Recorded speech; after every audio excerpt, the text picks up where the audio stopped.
Good evening, everybody. Welcome and thanks for joining me. Hello, Pamela. Anna, thanks for being on here. Jason, Rick, Tiffany, appreciate you guys. Thanks for joining us tonight. Have I got a show lined up for you guys? But first, let me talk about some upcoming events. This Thursday, February 3rd, I will be in Benton County at the Benton County Republicans meeting this Thursday night. It's going to be quite the meeting. And then on February 26th, I will be in Klickitat County for a meet and greet. And we'll be hanging out with all of the insubordinates down in Goldendale, including Sheriff Bob Songer, a constitutional sheriff, and his lovely wife, Fran. So really looking forward to that. If you guys are in the area, even if you're not, come on out. Love to see you guys. The details for those events are on my website, culp4congress.com. Click on the events page.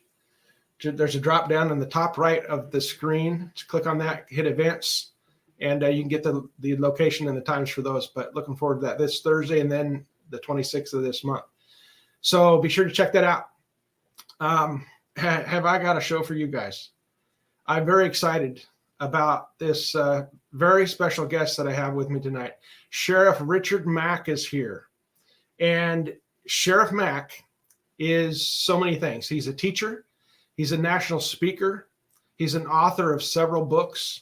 He's a former sheriff in Arizona. And I first met Sheriff Mack, it's probably been, I don't know, 4 years ago, 5 years ago, maybe, when I was invited down here to introduce him at a speaking engagement right here in Moses Lake, where I am broadcasting live to you, by the way. A lot of people don't know that I live in Moses Lake now, but I do. But Sheriff Mack was named elected official of the year by the Arizona, New Mexico Coalition of Counties. He received the NRA Law Officer of the Year Award, the Samuel Adams Leadership Award, the Gun Owners of America Defender of the Second Amendment Award, and he was inducted into the National Rifle Association Hall of Fame. Amazing. He's the founder of a national organization called the Constitutional Sheriffs and Peace Officers Association, which educates people, regular citizens, sheriffs, peace officers, on the Constitution and the separations of powers and the responsibilities that are in it. And Sheriff Mack, believe it or not, is the only person I've ever heard of who sued Bill Clinton and won, and who is still alive to tell about it. And that's exactly what we're going to do tonight. So would you guys please help me welcome Sheriff Richard Mack to the show. Sheriff Mack, it's an honor to have you, sir. How you doing? Thank you, Chief. It's good to be with you. There's so many great things going on, and one of them is that you're meeting with one of the best sheriffs in American history, Bob Songer, and yes, his lovely wife, Fran. Great people. Both of them very supportive of CSPOA, very supportive of you, very supportive of America, very supportive of our Constitution and American liberty. So my hat's off to you for running on that platform of American liberty. And my hat's been off to Sheriff Songer for a number of years now. And there's no question, if somebody were to come to me and say, name me your 3 best constitutional sheriffs all across America, from Hawaii to Bangor, Maine. I said, well, first of all, you can't include Hawaii because there's no sheriffs in Hawaii, but and there's none in Alaska. So if you take Washington and Oregon and California and go east from there, all the best sheriffs in the country, I would put Bob Songer either first or second. He is definitely constitutional sheriff.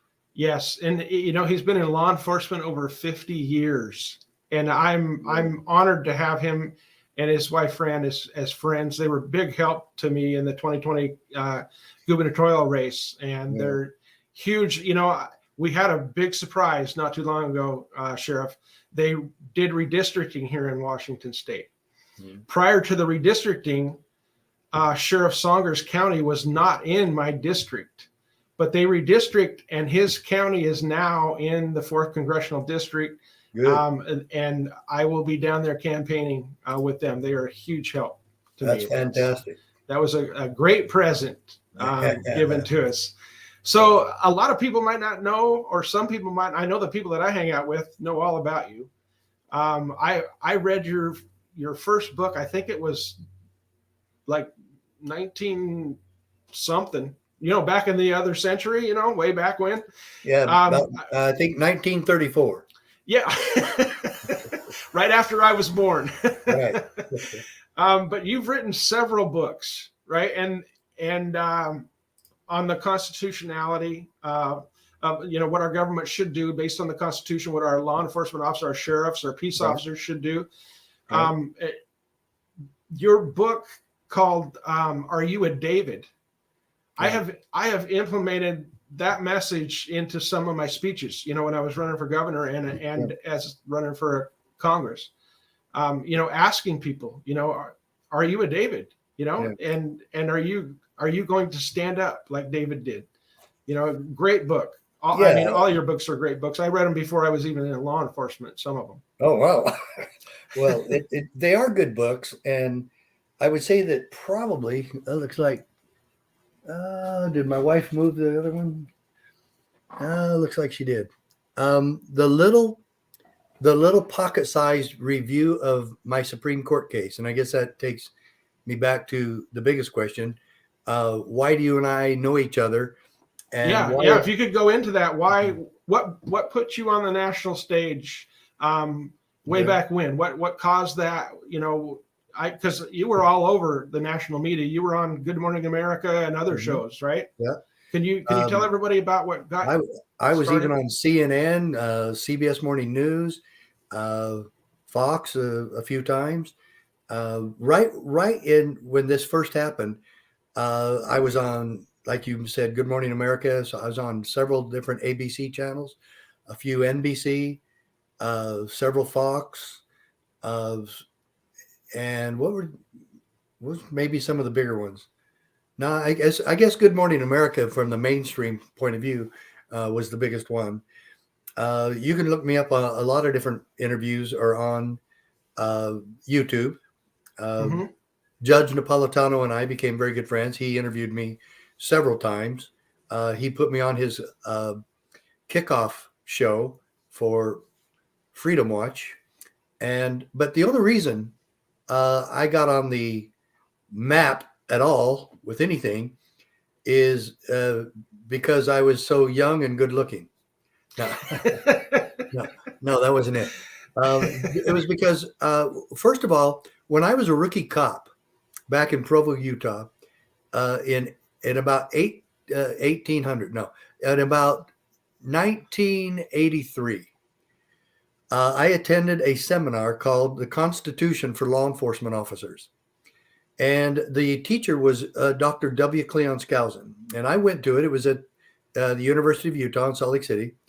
And there was a bunch of cops there, about 250 of them. And it was certified post training. In other words, it was certified police training Mm-hmm. for your ongoing required hours to maintain your certification as a cop, as a peace officer of the state. And I knew Dr. Skousen, and I knew he was a specialist, an expert in the Constitution. And I didn't know him really well. I'd never met him before, but he worked in the FBI with my father. And so I'd heard a lot about him, and I took 2 days off from work to go to that training. Some of the best training I've ever been to in my life. And while I was there, I took an oath to myself that I would never be on the wrong side again, that I would be a cop that the people could depend on to enforce the Constitution, and that I would be out on the streets as a patrol officer with the intention of defending and protecting their God given rights. And that's what I swore.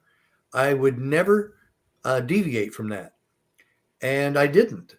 And sometimes I took a little heat and ribbing from the other cops. I said, look, all of you, we can still enforce these statutes and write tickets and so on and so forth. We can still do our jobs and keep our oath at the same time. And I was astonished about how many cops didn't care about the oath of office, or how many government officials. I never saw anybody who cared about the oath of office. Mm-hmm. And so I started studying. I kept studying, and uh, by the time I ran for sheriff in 1988, I knew the Constitution backwards and forwards, especially the Bill of Rights. And it was a crazy thing that I even moved home to run for sheriff, because I had not lived there for 12 years. I'd been on Provo PD for 11 years, and my wife's parents kept calling and begging me, ordering me to uh, move home to Arizona and run for sheriff. And neither one of us, not my wife or I, wanted to do it. There's no way we're going to do this. I can retire in 9 years and I'll come home and do it. No, we got to have you. Don't give us that. We got to have you now. I said, you know what? What am I going to do for a job if I lose? And they just weren't concerned about any of that. They said, look, you're young and you'll get another job, and you just need to do this. You're supposed to do this. And I told them to leave me alone. And they kept calling, and I would just hand the phone to my wife, and she would tell them to leave me alone. And something happened. A couple of things happened. I did an extradition down to Arizona from Utah, and I went to the Pinal County Sheriff's Office to pick up the suspect. And I asked somebody in the office, and I said, "Hey, I'm just kind of thinking out loud here. Do you know what the residency requirements are for somebody who wants to run for sheriff?" And she goes, "Oh yeah, I'm pretty familiar with that stuff. You only have to be here 6 months before the election." I said, 6 months? That's all? So something started clicking in my brain right then, And I said, okay. And then one day I worked in uniform. I was a detective at the time and very rarely in uniform, but something was going on, a parade or something. And I was working in uniform. And I came home and there was an epiphany happening to both me and my wife. And I looked at my wife and she kept looking at me and I did say anything. So finally I said, "What's going on here? Are you thinking the same thing I'm thinking?" And she goes, "Yeah, I think so. What are you thinking?" And I said, "I'm never going to wear this uniform again." And she goes, "That's exactly what I was thinking." And 3 weeks later, we moved home and we ran for sheriff. And Wow. there is no question that was what I was supposed to do. And then I got reelected in 1992. And then in 1994, I became the first sheriff in American history to file a lawsuit against the federal government, the Clinton administration, no less, take it all the way to the United States Supreme Court and win a major landmark decision on the side of state sovereignty and local autonomy, and especially the autonomy of the sheriff. And it was all against the overreach of the Brady bill and the Clinton administration trying to commandeer sheriffs for federal bidding, that we would be under threat of arrest by the federal government if the sheriffs didn't volunteer willingly to enforce the Brady bill for the federal government. And not only that, but use your own resources, your own people, and everything to do what the federal government was telling you to do, right? Correct, which was illegal because none of that was ever on our budget. So there was no line item budgetary allotment for us to do that. But nobody cared. I mean, the county attorney, "Oh, you just got to do what you're told." And the county board of supervisors, "Oh, we just have to do what we're told." And I said, "No, because I'm not going to do it." And I determined that the only way to get out from underneath this was to file a lawsuit. But I will tell you this right now. I don't believe any sheriff should be suing the federal government ever again. We just need to stand united. And when they're out of line, we just need to tell them no. And you're not going to do that in my county. And we don't need to ask permission from any federal court, especially a federal court, for permission to keep our oath of office and to enforce, uphold, and defend the Constitution. We already promised a sacred oath that we would do that. And so I think it's nonsense all the times that people talk, especially sheriffs or state officials, that we should just sue the federal government and get permission to not go along with their tyranny. No, just don't do it. Say no. Okay? Right. Yeah. So that's what we did. And 6 other sheriffs joined me in the lawsuit, and that proved to be miraculous and very helpful. And we ended up at the Supreme Court in December of 96. And the decision came out June 27, 1997, stating clearly that the federal government is not our boss. And in fact, it said the states are not subject to federal direction. Well, so a lot of people forget. A lot of people forget that, the federal government was made by the states. That's historic fact. That's historical fact. The states form the federal government. Right. Yeah.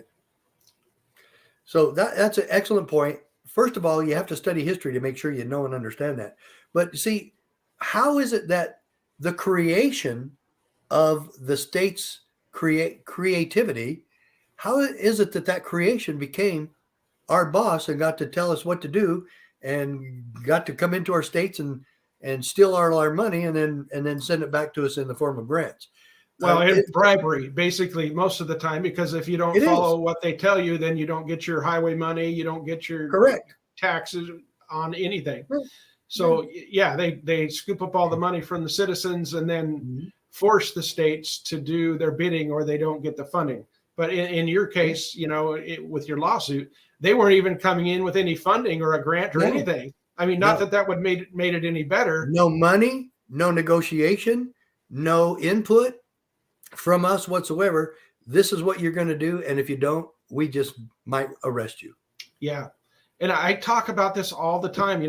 This is not exclusively, but this is a 10th Amendment issue. And a lot of people don't realize what the 10th Amendment says. I know a lot of politicians and candidates have no clue about the 10th Amendment, but anything not written in the federal Constitution telling the federal government what it can and can't do, it's left to the states and the people. Correct. And there's nothing in there. Powerful. If we went through the list of everything the federal government's doing today, boy, oh boy, they wouldn't be nearly as busy and they wouldn't need nearly as much money. Well, that's what I'm hoping to peel. I'm hoping to peel back the layers of that onion that have been added on over the decades to the federal government that it has no business doing. The Department of Education has no business in education. That's left up to the parents. I'm glad you brought that up, because I'm going to tell you something right now, Loren Culp. I'm going to endorse you, and I do so with all my heart, because I know you. And if you get to Washington, D.C., and you don't keep your word, I'm going to come out there, and I'm going to give you one more chance and to follow the Constitution and enforce the Constitution and keep your oath of office, and to stop spending and to start repealing some of the ridiculous laws and try to abolish some of these ridiculous bureaucracies we have back there, and to try to get rid of our tax system that is so convoluted that nobody can understand it, which allows government to do anything. Abolish the IRS or whatever else we have to do to create freedom. Because I'm going to tell you, I don't believe their solution is in Washington, D.C. No, I believe that you are a hope for that to be wrong. That I appreciate that, freedom, and you'll do what you're right. Then if you don't keep your word after that, I'm going to come and ask you to resign. Okay, you got a deal. But I don't think that'll ever happen, because I know you, and that's the reason that I wholeheartedly endorse you for this office. And I'm thrilled to know that you have a very good chance to win. And if I were a betting man, I would bet my last $100 on it that you are going to win. And as a matter of fact, I'll make a campaign donation for that very purpose. I appreciate that very much. Yeah, we just had a poll recently that was vetted and published on Breitbart News. And the poll has me 13 points ahead of the incumbent.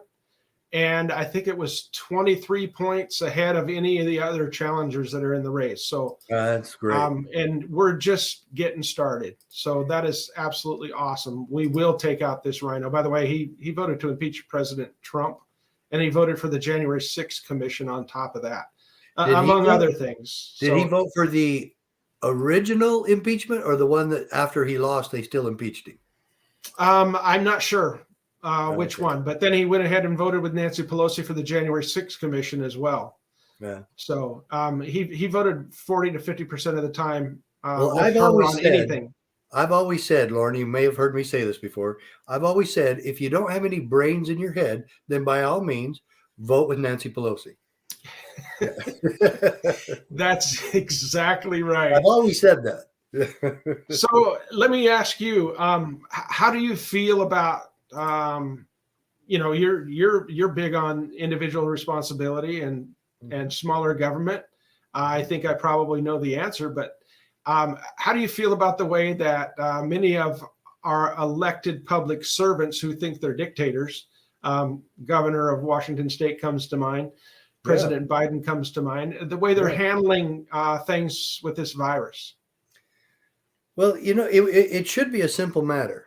Not that the disease is simple, because I don't believe it is. I think I've had the Omicron, and I know I had COVID-19 a little over a year ago. It was horrible.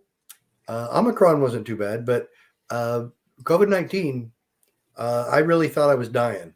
I couldn't get out of bed. I was so weak that I couldn't hardly get to the bathroom. I was really sick. But this is my point about all of that. I still will echo what I almost said Thomas Paine. Patrick Henry said when he said, "Give me liberty or give me death." I want to be free. And I certainly want my government to tell me the truth, to persuade me to learn things and to look at things from both sides, and then make my decision if I'm going, what kind of health procedures I will choose for me and my family. Mm-hmm. And I don't make my wife's decisions for her. We discuss them and we talk about them, and it's up to her. And how we proceed with some of our health things. She and I agree on most of them. We don't agree on all of them. She thinks I should be taking more vitamin C and drinking more water. And I tell her I'd rather have lemonade, and I'll take vitamin D3. So, look, my lady is a smart person. I absolutely love her, and but we still discuss this ourselves. At no point in those discussions do we believe that any government has the right to force us to take a jab or to do anything health-wise. Well, wait a minute. You mean when you get sick, the first thing you think about is not calling the governor or the president to ask their permission? Yeah. I call my congressman. My wife won't let me take, this, whatever. But anyway, it's so ridiculous. That we're at this point in America. My point on all of this is simple, and that's why I said this is simple. The principles of the Constitution do not change because we have emergencies. The principles of freedom and liberty and our God-given natural rights, and whatever happened to civil rights in America, mm-hmm. I totally support what Martin Luther King did in fighting for civil rights in the 50s and 60s. Rosa Parks is my hero. Yeah. Rosa Parks. She stood up against a law that was violating her rights. Yeah. And who arrested her? But a couple of ill-informed cops. Yes. We need every cop in this country to enforce the Constitution. And if we were doing that, we would have never heard of Rosa Parks. Yep. Because she never would have been arrested, and she shouldn't have been arrested. No, and she shouldn't have. Martin Luther King was arrested 29 times. The police officer that arrested Rosa Parks should have been there to protect her rights. And correct. They should have sat down next to her and taken her home safely. Yep. Yeah. And sat right in the front of the bus with her. Exactly. That brings up something else. I'm sure that you're attacked. I've seen it written in some left-wing rags. And I get attacked all the time as well. Mm-hmm. I get called a racist, and all kinds of other things. And I'm sure that you have too. I have. How do you deal with that?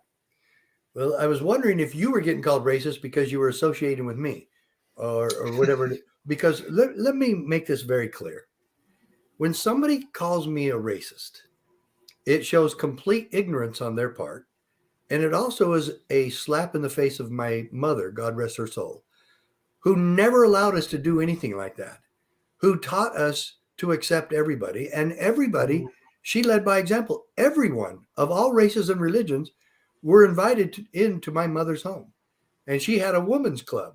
And she was part of the Republican Women's Organization. And she did a lot of stuff with the Democrats, too. She didn't care. She didn't care what color people's skin. And she taught us that. And I played sports all through high school and college. And all the races were my friends. And I didn't ever care what race somebody was. And I still don't. And I never have. My mother taught us all to not let that bother us. And it didn't bother me. I got a lot of support from people who told me that they had never voted Republican in their life. that they were Democrats. Yeah. Never even thought about voting for a Republican, but they came to my rallies. They heard me speak, and I talked about the Constitution and the rule of law. And I made the point. That helps everybody. I made the point that when the Constitution is followed, when the rule of law is upheld, it doesn't matter your sex, it doesn't matter your age, it doesn't matter your income or your education or your race. Everyone is protected equally under the law when it's applied. Amen. And we need politicians that apply it and enforce it like you did. Yeah. And that, I guarantee you, like I said, that is where equality comes from. It's not because we have equal stuff.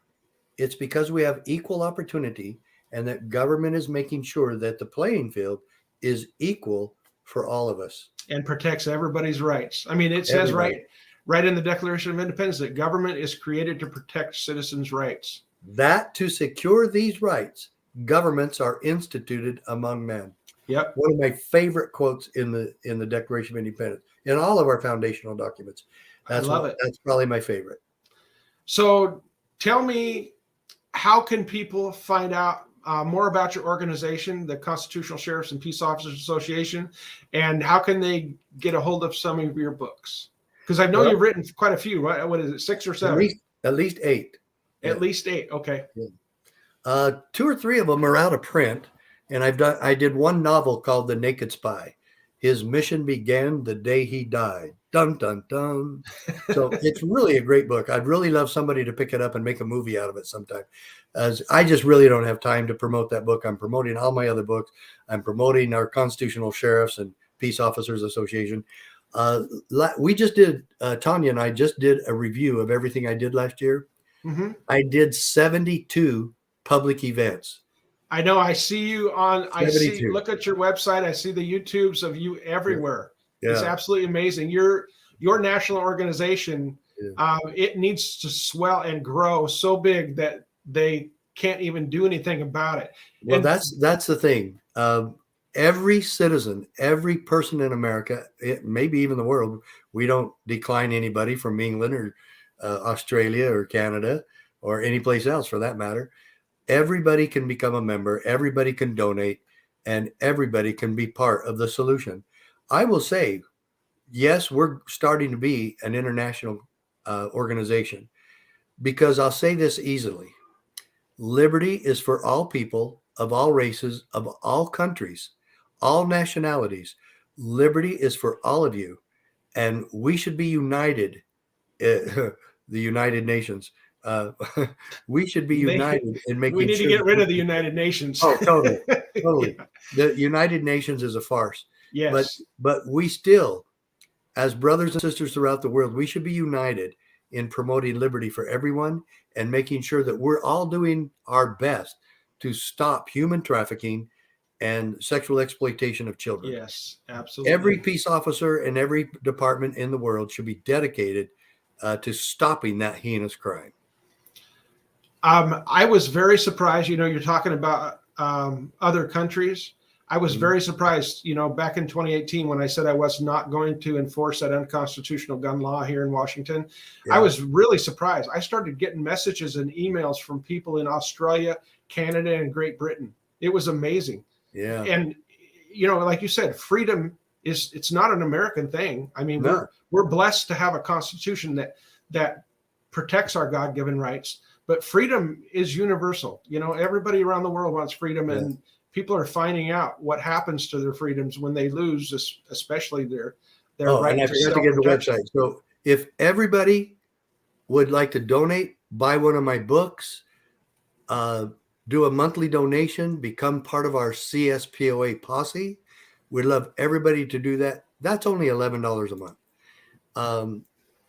Be a part of this because it is the most immediate, effective, and peaceful solution that we have in America. And I mean peaceful. And I denounce all violence from both the left and the right.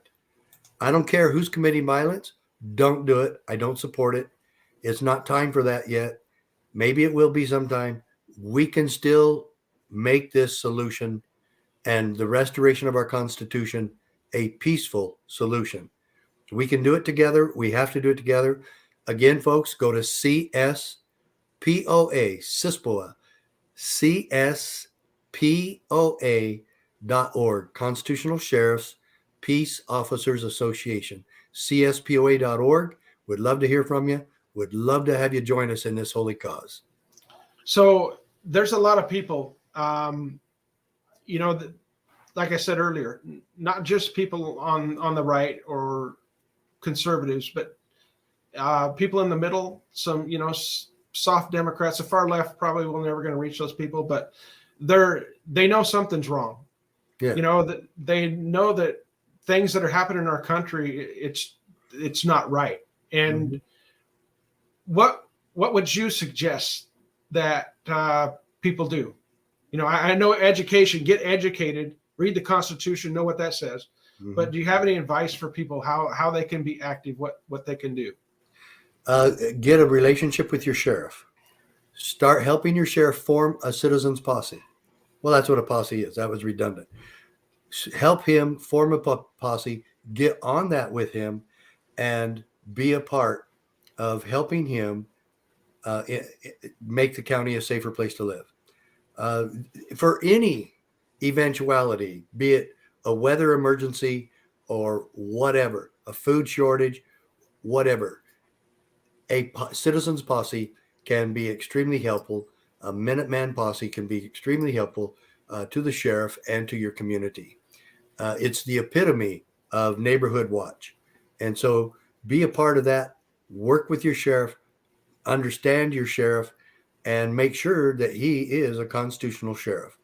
And then you work with him in a volunteer capacity to be ready for any eventuality that might occur in your county. Also, you want to make sure that you look at our website and look at the 6-hour training course that I do on the Constitution. And then you want a great way to learn about the Constitution, take that course at CSPOA.org. All right, Sheriff Richard Mack, I really appreciate you coming on here. And I don't know if you can see it. Do you recognize this thing right here on the wall behind me? I believe that we gave you a plaque for being Chief of Police of the Decade. I went to your national convention in Arizona, and I was honored for that. Thank you very much, sir. You're welcome. Glad you have it. Thank you very much for coming on tonight. I know that people that are watching definitely support you and appreciate it. You guys go to his website, and I highly recommend before you go talk to your local sheriff, get Richard Mack's book. It's called County Sheriff, America's Last Hope. Start with that one, and then go on to the rest of them. Absolutely fantastic. The Supreme Court decision, you got to read that too. Oh, definitely. Yeah. All right, Sheriff Mack, thank you so much, sir. You're welcome. Have a good night. See you later. All right, you guys, how about that? An American hero right there. A man who understands the role of public servants. I can't imagine the fight and the pressure and the conflicts that he had to go through, taking all the barbs and arrows, going through the Supreme Court process for years against the Clinton administration. So, yeah, one of America's heroes right there. So go to the Constitutional Sheriffs and Peace Officers Association, support them any way you can, pick up a couple of his books and check that out, and then get with your local sheriff. So you guys be sure to go to my website, cultforcongress.com, and check out the events tab. I hope to see you guys at some events coming up soon. We update that whenever a new event gets put out. It will be on there. Let's see. Do I have anything else? I don't think so. Look at all those hearts and thumbs up. You guys are awesome. All right, you guys, it's 7:40. Whoa, I don't usually be on that long. 7:40. Thank you guys so much for the support. Be sure to hit the share button and let all your friends know. I appreciate you guys. And we will win in the end because we are doing what is right. So with that, I bid you good night.